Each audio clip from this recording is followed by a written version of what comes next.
जय हिंद साथियों, स्वागत है आपके अपने चैनल पढ़ाई लिखाई के देखे पे। जैसा कि यूट्यूब पे बहुत ही बेहतरीन सीरीज आप लोग के लिए लाया गया था। इसलिए क्या था कि जो भी रेलवे का एनटीपीसी का मैथ का प्रीवियस ईयर में क्वेश्चन बना था उसको आसानी से हम लोग सॉल्व किए थे। तो इससे पहले जो वीडियो नहीं देखे हैं पिछला लेक्चर में जाके आप लोग आसानी से देख सकते हैं। चैनल से जुड़े रहे, कंटिन्यू आपको सीरीज चलाया जाएगा। तो आइए बिना टाइम वेस्ट किए देखते हैं अगला लेक्चर। उसमें देखिए, ये सब मैं अपने पास से कुछ नहीं लाया हूँ, सब रेलवे एनटीपीसी का प्रीवियस ईयर का क्वेश्चन है। मैथ का प्रीवियस ईयर क्वेश्चन सॉल्व करने का सबसे बड़ा फायदा यह है कि रेलवे जो है अपना क्वेश्चन हमेशा रिपीट करता रहता है। तो ठीक है, आइए हम देखते हैं बिना टाइम वेस्ट किए। क्वेश्चन दिया है कि 100 से 200 तक के बीच सभी संख्याओं का योग ज्ञात कीजिए जो 12 से विभाज्य हो। तो सबसे पहले हम पिछली बार देखे थे, एक फार्मूला हम बताए थे, L equal to a plus L minus 1 into D. ठीक है, जहाँ पे यल क्या था, अंतिम पद था। क्या था? अंतिम पद था। और डी क्या था? सर्वांतर था। ठीक है, सर्वांतर था। ये क्या था? प्रथम पद था। यन क्या है? कुल पद है। तो यन जो है, इसी को यन को हम निकाल लेंगे। जब कुल पद निकालेंगे तभी तो हम लोग देखेंगे कि कौन सी संख्या है जो 12 से विभाज्य होगी, तभी तो उनका योग हम बता सकेंगे। तो सबसे पहले हम क्या करेंगे, 100 से लेके 200 तक के बीच का निकालना है। तो देखिए कौन सी संख्या है जो 100 से और 200 तक के बीच में 12 से विभाज्य होती है। तो सबसे पहले हम ले लेंगे 12 से विभाज्य होने वाली 108 जो है 100 से आगे है, तो ये 12 से विभाज्य हो जाएगी। उसके बाद से इससे पहले देखेंगे 200 से पहले तो 196 192 हो जाएगा। 12 करने 12 12 छक 72। ये दोनों संख्याएं जो है 12 से डिविजिबल हो जाएगी। तो हम लोग देखेंगे यहाँ से हम लोग को क्या मिल गया। हम लोग को यहाँ से ए मिल गया। क्या मिल गया? ए मिल गया, प्रथम पद मिल गया। और यहाँ से क्या मिल गया? यल मिल गया। हम ए मिल गया, यल मिल गया, यल निकालना है। डी हमको मिल जाएगा तो एकदम आसानी से हम यल में निकालेंगे। डी क्या हो जाता है? 108 के बाद से इसमें 12 जोड़ने के कितना हो जाएगा? 120। इसके बाद से क्या हो जाएगा? 132। ऐसे करते करते 192 तक जाएगा। इसी का जो अंतर होता है वही क्या होता है? सर्वांतर होता है। तो डी यहाँ से हम अंतर निकालेंगे, कितना हो जाएगा? 132 और 120 जाएगा तो 12 आ जाएगा। डी निकल गया, यहाँ से ए निकल गया, यल निकल गया। तो हम यहाँ से क्या निकाल लेंगे? यल निकाल लेंगे। तो यल निकाल लेंगे, हम पदों की संख्या निकाल लेंगे। तो कैसे निकालेंगे? L equal to A plus L minus 1 into D से। तो यहाँ पे यल इजकल टू 192, आई बराबर कितना दिया है? 108। ठीक है, प्लस यल माइनस 1, यही यल निकालना है डी की जगह पे 12। ठीक है, यहाँ से हम कहेंगे तो कितना हो जाएगा? 84। इसको माइनस करेंगे तो 84 आ जाएगा। यल माइनस 1 इंटू 12। ठीक है, तो यल माइनस 1 बराबर कितना हो जाएगा? 12 छके 72, 12 सत्ते 84। तो यल इक्वल टू 8। यहाँ पे कुल पद कितना निकल गया है? जो कुल पद है, कुल पद जो है, कुल पद 8 निकल गया। कौन से एक पद है जो 12 से विभाज्य होगी, यानी 100 से 200 तक के बीच 12 से विभाज्य होने वाले कुल 8 पद है। हमको क्या निकालना है? इनका योग निकालना है। तो योग निकालने के लिए सबसे पहले हम लोग क्या लगा देंगे? योग का फार्मूला लगा देंगे। तो आइए योग का फार्मूला हम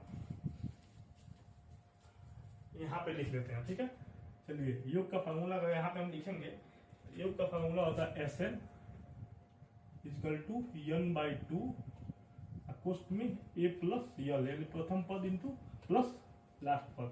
तो n बाई 2, n कितना है? 8 है। 8 upon 2 a plus L. a की जगह पे कितना दिया है? 108। यल की जगह कितना दिया है? 192। इसको हम लोग जोड़ेंगे कितना हो जाएगा? ये हो जाएगा 300, ये हो जाएगा 4 गुणे 300, यानी कितना हो जाएगा? कुल मिला के ही 1200 हो जाएगा। ठीक है, तो 100 से 200 के बीच सभी संख्याओं का योग जो 12 से विभाज्य होगी उसकी जो कुल योग होगा कितना होगा? 1200 होगा। ठीक है, एकदम आसानी से हम लोग समझने की कोशिश करेंगे। अगला क्वेश्चन दिया है कि श्याम और मोहन के बीच एक चुनाव में श्याम को 40% मत मिलता है, वोट पाता है, लेकिन वो 60,000 मतों से हार जाता है। तो मोहन के पक्ष में कितने वोट पड़े? कुल मत। और कुल मत क्या था? कहने मतलब है श्याम और मोहन जो है एक इलेक्शन लड़ते हैं, इसमें श्याम 40% वोट पाता है। तो मान लीजिए कुल वोटों की संख्या कितना है? कुल वोटों की संख्या 100% है। ठीक है, कुल वोटों की संख्या कितना है? 100% है।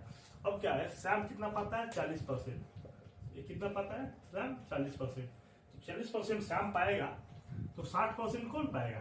60% पाएगा मोहन। ठीक है, ठीक, 60% पाएगा मोहन। लेकिन ये 60% पाके जीत जाता है। अगर 40% जो पाता है श्याम जो है 40% तो वोट पाता ही है, लेकिन इसको जीतने के लिए 60,000 वोट और पाया रहता तो जीत जाता। तो अगर 60,000 वोट पाया रहता, इसमें 60,000 हम जोड़ देंगे अगर, तो क्या होता, जीत जाता। तो जीत जाता तो कितना परसेंट वोट पा जाता, 60% वोट पा जाता। 60% पाता तो क्या होता, जीत जाता, विन कर जाता। तो श्याम का 40% वोट पाता है, लेकिन अगर 60,000 वोट इसमें हम जोड़ देते हैं तो ये जीत जाता है, यानी 60% वोट के बराबर हो जाता। तो कारण इसी का हम इसको जोड़ देखेंगे, यहाँ पे इसको माइनस करेंगे, 60 में से 40 जाएगा कितना होगा, 60% में से 40% जाएगा तो 20%। 20% की वैल्यू कितना आ जाएगी, 6,000, 60,000, ठीक है। तो 100% वैल्यू हम टोटल कितना माने, 100%। यहाँ पे दिया है कुल मतों की संख्या, तो 20% की वैल्यू 60,000 दिया है, तो कुल मतों की संख्या कितना हो जाएगी, 100%। तो 100% की वैल्यू निकालेंगे तो 20 25 100, तो 6 25 30, कितना हो जाएगा, 3 लाख। क्या हो जाएगा, 3 लाख। लेकिन क्या पूछा है कि मोहन के पक्ष में कितने वोट पड़े, तो कुल वोट 3 लाख है, अब मोहन के पक्ष में कितना वोट पड़ा है, 60,000। 3 लाख का 60,000, 60% निकाल लेंगे कितना हो जाएगा, मोहन के पक्ष में कितना पड़ेगा, 3 लाख का 60 कितना आ जाएगा, 18,000। 3 लाख का 60% निकालेंगे, यहाँ पे निकाल लीजिए 60%, 60/100 कट जाएगा, कितना आ जाएगा, 36 18, 1,80,400 आएगा, ठीक है। एकदम आसानी से हम लोग निकाल लेंगे। आइए अगला क्वेश्चन देखते हैं, एकदम आसानी से समझिए, इसमें कोई कुछ है नहीं, खाली ये कंसेप्ट आपका क्लियर होना चाहिए। एक फार्मूला है, एक योगू का फार्मूला है यहाँ पे, उसका से इसको निकाल दिया गया है।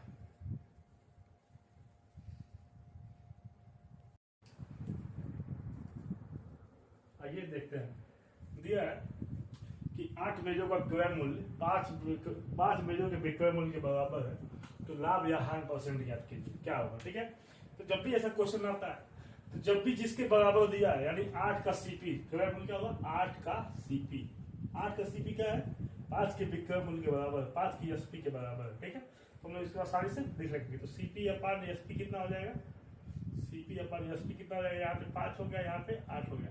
तो हम देखेंगे क्या है, एसपी क्या है, विक्रय मूल्य। सीपी वाले क्या होता है, क्रय मूल्य, और एसपी वाले क्या होता है, विक्रय मूल्य। पिछला वीडियो में जो नहीं, जिसको नहीं समझ में आ रहा है, पिछला वीडियो में जाके देखेंगे तो आसानी से समझ में आएगा, ठीक है।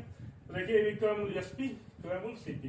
तो पी परसेंट क्या होता है, पी परसेंट होता है एसपी माइनस सीपी अपन सीपी गुणे 100, ठीक है।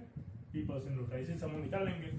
तो यहाँ पे एसपी कितना है, 8, तो पी परसेंटेज कितना हो जाएगा, 8 माइनस 5 अपन 5 इंटू 100, इसी को हम सॉल्व कर लेंगे जो आएगा, ठीक है। चलिए सॉल्व कर देते हैं। यहाँ पे 3 अपन 5 गुणे 100, 3 दूनी 5 दूनी 10, 20 है, 60% का हो जाएगा, इसका लाभ हो जाएगा। एकदम आसानी से हम लोग देख लेंगे। आइए अगला क्वेश्चन देते हैं।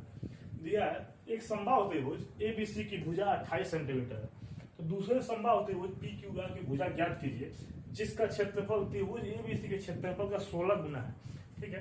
तो हम देखते हैं, एक त्रिभुज है, एक समबाहु त्रिभुज है, ठीक है। समबाहु त्रिभुज किसको बोलेंगे, जिसके तीनों भुजाएं क्या हो, सेम हो, उसको क्या बोलेंगे, समबाहु, यानी समान बाहु, समान भुजा, यानी तीनों भुजाएं सेम हो, उसको क्या बोलेंगे, समबाहु त्रिभुज। तो क्या है, ए बी सी है, एक समबाहु त्रिभुज एबीसी है, इसका भुजा कितना दिया है, 28 सेंटीमीटर दिया, ठीक है। ये भुजा कितना दिया है, 28 सेंटीमीटर। एक दूसरा समबाहु त्रिभुज है पी क्यू आर, ठीक है, पी क्यू आर, इसका भी भुजा सेम होगा क्योंकि ये समबाहु त्रिभुज है। इसी का भुजा ज्ञात करना है, ठीक है। लेकिन दिया है कि जिसका क्षेत्रफल त्रिभुज एबीसी के क्षेत्रफल का 16 गुना है। तो अगर त्रिभुज एबीसी का क्षेत्रफल निकाल के 16 गुना कर दिया जाए और इसके क्षेत्रफल से कंपेयर कर दिया तो इसका क्या निकल जाएगा, भुजा निकल जाएगा, ठीक है। तो हम जानते हैं समबाहु त्रिभुज का क्षेत्रफल जो होता है, समबाहु त्रिभुज का क्षेत्रफल जो होता है √3/4 भुजा का स्क्वायर। भुजा यहाँ पे यहाँ पे ए बराबर क्या है, भुजा है, ठीक है, भुजा का स्क्वायर, ठीक है। तो इसके यहाँ से देख लेंगे √3/4, यहाँ पे देख लेते हैं √3/4, ए क्या है, 28 है, यानी 28 का स्क्वायर, ठीक है। तो दिया है कि इसका क्षेत्रफल जो है एबीसी के क्षेत्रफल से 16 गुना है, यानी जो पी क्यू आर का क्षेत्रफल है, तो इसका भी हम निकाल लेंगे। इसका भुजा मान लीजिए हम यहाँ पे यक्स ले लेते हैं, ठीक है, इसके भुजा यक्स है, यक्स का मान निकालना है। तो इसी का जो वैल्यू दिया है, तो इसका हम एरिया देखेंगे कितना हो जाएगा, √3/4 यक्स, एक स्क्वायर जब कितना दिया है, यक्स स्क्वायर, तो कितना हो जाएगा, यक्स स्क्वायर। यानी कहने का मतलब एक इसका जो है, इसके क्षेत्रफल का 16 गुना है, तो इसका क्षेत्रफल इतना है, तो √3/4 28 का स्क्वायर, इसके 16 गुना जो है क्या है √3/4 यक्स स्क्वायर, ठीक है। √3/4 ये जो इसका क्षेत्रफल है, इसके क्षेत्रफल से 16 गुना है। एक किसका क्षेत्रफल है, त्रिभुज एबीसी, समबाहु त्रिभुज एबीसी का है। एक किसका है, समबाहु त्रिभुज PQR का है। इसी के 16 गुना इसका क्षेत्रफल है। तो ये यक्स का मान निकाल लेंगे तो क्या निकल जाएगा, भुजा निकल जाएगा। देखिए कुछ कट रहा है, यहाँ से इसको काट दीजिए, ठीक है। क्या बच जाएगा, यक्स स्क्वायर इक्वल टू, यहाँ से बच जा रहा है यक्स स्क्वायर इक्वल टू 28 का स्क्वायर इंटू 16, बच जा रहा है। तो हम लोग डायरेक्ट कुछ करेंगे नहीं, यहाँ से देख लेते हैं। तो यक्स में यहाँ पे देखेंगे तो अंडर रूट चला जाएगा। तो अंडर रूट में कितना हो जाएगा, 28 का स्क्वायर, 28 गुणे 28 और 16 को हम लोग 16 लिख देंगे। तो 16 को तोड़ेंगे तो 4 गुणे 4, इसको निकालेंगे तो यक्स की वैल्यू कितना निकल जाएगा, अंडर रूट से निकलेगा। तो 1 2 28 है तो 28 निकल जाएगा, ठीक है। और 16 को निकालेंगे तो 4 निकल जाएगा। तो 28 को 4 8 32 को 2 हासिल 3 और 4 2 8 3 11 112 हो जाएगा, ठीक है। इसका क्षेत्रफल कितना, इसका भुजा कितना हो जाएगा, 112 सेंटीमीटर इसका भुजा हो जाएगा, 112, ठीक है। ये मसाले से हम लोग देख लेंगे। कुछ नहीं किया गया है, समबाहु त्रिभुज का क्षेत्रफल होता है दिया कि इसके क्षेत्रफल के 16 गुना इसका क्षेत्रफल है। तो इसकी भुजा बताना है, इसी भुजा को निकालना है। तो इसी भुजा को निकालने कितना आएगा, 112 सेंटीमीटर। आइए अगला क्वेश्चन देखते हैं। आइए अगला क्वेश्चन देखते हैं। क्वेश्चन दिया कि 12.50 रुपया प्रति मीटर स्क्वायर की दर से एक कमरे के फर्श को बनाने की कुल लागत जो है 3675 रुपया है। यदि लंबाई और चौड़ाई 3 संबंधित 2 के अनुपात में है तो इसकी लंबाई ज्ञात करना है। कुछ नहीं करना है, सबसे पहले हम जानते हैं जो फर्श है, मान लीजिए फर्श, इसकी लंबाई कितना दिया है, 3x दिया है, चौड़ाई कितना दिया है, 2x दिया है। क्या है, फर्श है, आयताकार फर्श है। इसकी लंबाई दिया है 3x, चौड़ाई दिया है 2x। तो हम जानते हैं कि फर्श का जो क्षेत्रफल होता है, फर्श का जो क्षेत्रफल होता है क्या होता है, लंबाई इंटू चौड़ाई, लंबाई गुणे चौड़ाई, क्या होता है, फर्श का क्षेत्रफल होता है। तो हम क्या दिया है, सबसे पहले यहाँ पे लिख लेंगे लंबाई, लंबाई का वैल्यू कितना दिया है, 3x इंटू 2x, ठीक है। लंबाई इंटू चौड़ाई हम निकाल लेंगे, यहाँ गुणा कर लेंगे। अब फर्श का क्षेत्रफल निकालने के लिए हम देखेंगे जो कुल लागत है प्रति मीटर स्क्वायर की जो लागत है, कुल लागत में इसको हम डिवाइड कर दे तो क्या निकल जाएगा, फर्श का क्षेत्रफल निकल जाएगा। तो कितना दिया है कुल लागत, 3675 रुपया, ठीक है। अपन 12.50 रुपया। तो क्या हो जाएगा, अगर इसको हम डिवाइड करें तो क्या हो जाएगा, फर्श का क्षेत्रफल आ जाएगा। तो ये क्या हो जाएगा, यहाँ से अगर इसको हम काटेंगे, देखिए काटने का एडवांस तरीका क्या होता है। देखिए इसको नीचे को हम अगर 100 बना लेते हैं तो हमेशा ये आसानी से कट जाएगा। यहाँ से 100 बनाने के लिए इसमें 8 से गुणा कर देंगे, 8 से गुणा कर देंगे, ठीक है। 12.5 का 8 से गुणा करेंगे कितना हो जाएगा, 100 हो जाएगा। तो उसका से इसका 8 से गुणा करेंगे तो 29400 आएगा। गुणा करके आप लोग देख लीजिए। चलिए हम यहाँ से गुणा करेंगे 100 बन जाएगा, ठीक है। यहाँ से हम लोग लिख लेंगे 29400, यहाँ से कट जाएगा तो यहाँ जाएगा 294, कितना आएगा 294 equal to 3x into 2x कितना हो जाएगा 6x स्क्वायर। तो 6x स्क्वायर इक्वल टू कितना आ गया 294। x स्क्वायर वाला कितना हो गया, 24 24 और 6 9 54, x इक्वल टू 7। तो क्या पूछा, लंबाई पूछा, इसलिए लंबाई क्या है, लंबाई कितना है 3x है। तो 3 गुणे 7 यानी 21 सेंटीमीटर, ये क्या हो जाएगा, लंबाई आ जाएगा। अगला क्वेश्चन दिया है कि अगर इसका वैल्यू इतना है तो इसका वैल्यू निकालना है, ठीक है। तो निकालने का मतलब है कि 46 और 24 का वैल्यू कितना है, अंडर रूट में 46 और 24 का मान होता है औसत। तो इसका वैल्यू निकाल, देखिए इस सवाल को सॉल्व करने के एग्जाम में बहुत परेशान करता है। तो कुछ नहीं करना है, सबसे पहले हम क्या करेंगे, देखिए एकदम एडवांस बेसिक थोड़ा सा बता देते हैं, उसके बाद एडवांस लेके चलते हैं। देखिए 4624 है, देखिए साइज थोड़ा सा कम हो गया इसमें, आप लोग को दिख रहा होगा, ठीक है। इसको हम लोग देखेंगे निकालने के लिए सबसे पहले हम क्या करेंगे, या तो कुछ नहीं समझ में आया तो बेसिक तो हमेशा कंसेप्ट जो क्लियर होना चाहिए। क्या करेंगे, हम 100 से गुणा कर दें और 100 से भाग दे दें तो कोई इसमें इफेक्ट आएगा। कोई संख्या मान लीजिए 3 है, चाहे कोई भी संख्या है, इसमें हम 2 से भाग दे दें और 2 से गुणा कर दें तो कट के 1 आ जाएगा। तो कहने मतलब उससे कोई इफेक्ट नहीं पड़ेगा। तो अगर 100 से गुणा करेंगे तो आपको 100 से भाग भी देना पड़ेगा। अगर 100 से यहाँ पे देखेंगे गुणा करेंगे तो 2 पॉइंट हटा देगा, तो 2 पॉइंट हट जाएगा, कितना हो जाएगा 4624 हो जाएगा, ऊपर बट्टा 100 हो जाएगा अंडर रूट में। तो 46 से 24 का मान दे ही दिया है, तो यहाँ कितना हो जाएगा 68 अपन, यहाँ से कट के निकल जाएगा 10। फिर इसको भाग करेंगे कितना आ जाएगा 6.8। ये हो गया आपका बेसिक, इससे इसका गुणा करके निकाल लेंगे। लेकिन थोड़ा सा हम लोग एडवांस चलते हैं, एडवांस तरीके से, कुछ नहीं करना है। सबसे पहले हम क्या करेंगे, आप लोग को ऐसे ही लगाना है एडवांस तरीके से जो मैं बताने जा रहा हूँ, ठीक है। क्या करना है, सबसे पहले देखते हैं 68 दिया है, चीज का मान दिया है, तो सब में देखते हैं उसका 46 24 इसमें भी, 46 24 इसमें भी, 46 24 इसमें भी। तो कुछ नहीं करना है, सबसे पहले हम 68 लिख लेंगे तीनों जगह, ठीक है। 68 प्लस 68 प्लस 68 हम लोग तीनों जगह एक बार लिख लिए। अब क्या है, पॉइंट का खेल किया है केवल, तो पॉइंट का खेल किया तो हम लोग क्या करेंगे, इसके साथ खेल कर देंगे। देखिए क्या करना है, पॉइंट के बाद जितनी संख्या है उसकी संख्या को आधा संख्याओं के बाद दशमलव लगा देंगे। कहने का मतलब है कि पॉइंट के बाद कितनी संख्या है, 2 संख्या है, तो 2 संख्या है, तो एक संख्या के पहले हम लोग पॉइंट लगा देंगे। तो एक संख्या के पहले हम लोग यहाँ पे लिख दे रहे हैं, लिख दे पॉइंट है दशमलव के बाद वाली संख्या के आधे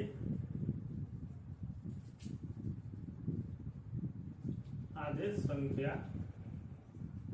के पहले पॉइंट है दशमलव, ठीक है। पॉइंट लगा देना है, ठीक है। आप लोग मन कर कोई लिख लीजिएगा, कुछ नहीं करना है। 68 आया तो क्या दिया, दशमलव के बाद कितनी संख्या है, 2 संख्या है, सेम वैल्यू दिया है, सेम वैल्यू पे ही लगेगा, ठीक है। तो पॉइंट के बाद 2 संख्या है, तो 2 संख्या दशमलव के बाद वाली संख्या के आधे, 2 संख्या है तो एक संख्या के पहले लगा देना है। तो एक संख्या के पहले हम यहाँ पे पॉइंट लगा देंगे, ठीक है। दशमलव के बाद कितनी संख्या है, 4 संख्या है, 1 2 3 4 संख्या है, तो इसके आधे संख्या से पहले पॉइंट लगा देंगे, यानी आधे संख्या से पहले पॉइंट लगा देंगे। यानी 4 दिया है तो 4 का आधा कितना होता है, 2 होता है, तो 2 संख्या से पहले हम लगा देंगे पॉइंट। तो 1 और 2 इस साइड से काउंट करेंगे, 1 2, यहाँ पे हम लोग पॉइंट लगा देंगे। इसका यहाँ पे कितना दिया है, 1 2 3 4 5 6, कितना दिया है, 6 संख्या दिया है। तो हम क्या बोले हैं कि दशमलव के बाद वाली संख्या के आधे संख्या से पहले पॉइंट लगा देना है। तो दशमलव के बाद वाली कितनी संख्या है, 6 डिजिट है, कितना है, 6 डिजिट है। कितना से पहले हम लगाएंगे, 3 से पहले। तो यहाँ पे तो 2 ही दिया है, 1 दिया है, 2 दिया है, तो 3 निकालना है। तो 3 हम लोग जीरो इधर नहीं बढ़ाएंगे, इधर बढ़ाएंगे तो वैल्यू क्या हो जाएगा, बढ़ जाएगा, चेंज हो जाएगा। हम लोग क्या बनाते हैं, इस साइड बढ़ाते हैं। यानी कहने का मतलब है कि दशमलव के बाद वाली संख्या के आधे संख्या से पहले पॉइंट लगाना है। दशमलव के बाद वाली जो संख्या है उसके आधे संख्या से पहले पॉइंट लगाना है। यहाँ पे 68 आ गया, और 6 संख्या है तो इसके आधे से पहले 3 के पहले लगाना है, तो 2 ही मिल रहा था, तो यहाँ पे हम लोग 0 बढ़ा दिए हैं, तो यहाँ पे 0 बढ़ा के हम लोग पॉइंट लगा देंगे। तो इसका मान कितना आएगा, 6.8। चलिए हम लोग जोड़ लेते हैं, 6.8 0.68 0.068। टाइम बचाने वाला फार्मूला है, मेथड है, ये तो आप लोग बेसिक भी लगा सकते हैं जैसे मैं बताया। तो ये क्या हो जाएगा, 8 814 50 80 ले 814 15 5 80 ले 6 7, यानी 7.548 इसका आंसर हो जाएगा, ठीक है। एकदम आसानी से आप लोग समझिए। आइए अगला क्वेश्चन देखते हैं। आइए देखते हैं अगला क्वेश्चन है कि 50 प्लस 0.5 into 20 का भाग देना है 0.7 से। कुछ नहीं करना है, यहाँ से इसका भाग गुणा करेंगे कितना आ जाएगा, 50 ये है, इसका गुणा करेंगे तो 20 25 100 हट जाएगा, पॉइंट है तो 10 हट जाएगा, कितना हो जाएगा 10, यहाँ से 100 में से 0 हट जाएगा, भागा 0.7। इसको क्या लिख सकते हैं, 60 भागा 0.7, ठीक है। तो इसको यहाँ से 0.7 को हटाना है, तो इसको यहाँ से 10 से गुणा कर दे, तो 60 गुणे 10, यहाँ पे कर देंगे तो 0.7 गुणे 10, तो कितना हो जाएगा 600 ऊपर हो जाएगा, नीचे कितना हो जाएगा 7। इसे काटेंगे 7 से, तो 7 और 8 56 4, ठीक है। 7 और 8 56 4 हो जाएगा, 7 5 35 पॉइंट, अब 5 आएगा, 7 6 42 7 7 85.7 के इतना के समथिंग आएगा, ठीक है।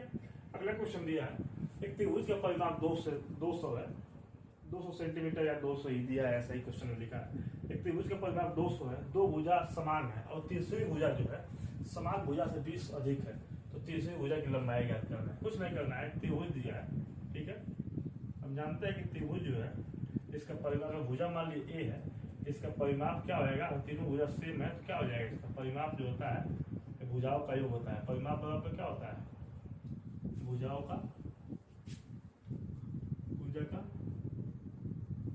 योग होता है। भुजाओं का योग क्या बोलते हैं, परिमाप बोलते हैं। तो क्या दिया है कि दो भुजा सेम है, ठीक है, तो दो भुजा मान लीजिए ए है, अगर भुजा ए है इसमें दो भुजा सेम है, लेकिन तीसरी भुजा जो है समान भुजा से 20 सेंटीमीटर अधिक है। तो तीसरी भुजा जो समान भुजा क्या है, समान भुजा इसका क्या है, समान भुजा जो है ए है, ठीक है। तो तीसरी भुजा क्या हो जाएगी, तीसरी जो भुजा हो जाएगी इस समान भुजा से 20 सेंटीमीटर 20 अधिक, तो ए प्लस कितना हो जाएगा 20, तो क्या हो जाएगा ए प्लस 20, ठीक है। तीनों का परिमाप का योग 200 दिया है। पहले ये पहला हो गया, यहाँ पे ए हो गया, समान भुजा हो गया, तीसरी भुजा हो गया, तो इसी का योग जो है ए प्लस ए प्लस 20, इसी का मान दिया है 200, ठीक है। तो इसी तीसरे की लंबाई निकालना है, तो 3a प्लस 20, 3a बराबर 180, इधर ले आएंगे इस 20 को तो कितना हो जाएगा 80, ये बराबर कितना हो जाएगा 60। तो क्या पूछा है, तीसरी भुजा, यानी तीसरी भुजा क्या है, थर्ड जो भुजा है क्या है a प्लस 20 है, तो ए का मान कितना आ गया 60 प्लस 20, तो कितना हो जाएगा 80, ठीक है। तीसरी भुजा की लंबाई कितनी हो जाएगी 80 हो जाएगी, ठीक है। इस तरह अगला क्वेश्चन देखते हैं। एक दुकानदार को 320 रुपया कोई वस्तु है, उस पर 320 रुपया अंकित वाली मूल्य वस्तु पर, देखिए फिर से देखते हैं, एक दुकानदार 320 रुपया अंकित मूल्य वाली वस्तु पर 10% की छूट देता है, फिर भी उसे 20% का लाभ होता है, तो क्रय मूल्य ज्ञात करना है। कुछ नहीं करना है, एक हम फार्मूला बताए थे, देखिए कभी भी छूट एमपी पे यानी अंकित मूल्य पे दी जाती है, इसको क्या बोलते हैं एमपी, इसको क्या बोलते हैं सीपी, ठीक है। तो फार्मूला इसमें होता है एमपी अपान एमपी गुणे 100 माइनस D%, ठीक है, इक्वल टू सीपी गुणे 100 प्लस P%। इसी फार्मूला पे हम लोग आसानी से लगा लेंगे। तो एमपी यहाँ पे कितना दिया है, एमपी दिया है 320, कितना दिया है 320 गुणे 100 में से D% कितना परसेंट छूट देता है, 10% की छूट देता है, कितना हो जाएगा 90, ठीक है। 100 में से 10 जाएगा, यहाँ पे 10 रख देंगे तो 90 हो जाएगा, इंटू सीपी गुणे 100 प्लस P%, लाभ परसेंट, तो P% कितना दिया है 20%, तो 100 प्लस 20 कितना हो जाएगा 120, यहाँ पे कितना आ जाएगा 320 गुणे 90 अपान 120, ये क्या आ जाएगा, यही सीपी आ जाएगा। इसको काट भी सकते हैं, चलिए काट लीजिए यहाँ पे, 3 3 30 90 और 3 चौको 12, 4 8 32, सीपी बराबर कितना आ जाएगा 8 3 24, 240 रुपया, ठीक है। कितना आ जाएगा 240 रुपया। आइए अगला क्वेश्चन देखते हैं।